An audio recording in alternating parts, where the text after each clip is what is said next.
Gall Ysbyty Llwynhelyg a uned cerdded mewn Dinbych-y-pysgod a Chanolfan Gofal Integredig Aberteifi roi triniaeth man anafiadau i blant a phobl ifanc yn Sir Benfro a De Ceredigion.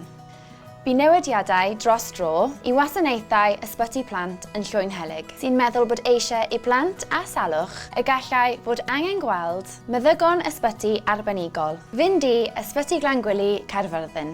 Ond mae modd roi gofal man anafiadau i plant ifanc dros 12 mis. O uned man anafiadau neu adran Atgoffir Brys ysbyty Llwynhelyg 24 awr, 7 diwrnod yr wythnos. Gall uned cerdded mewn Dinbych-y-pysgod ac uned man anafiadau Aberteifi hefyd roi triniaeth yn y dydd o ddydd Llun i dydd Gwener.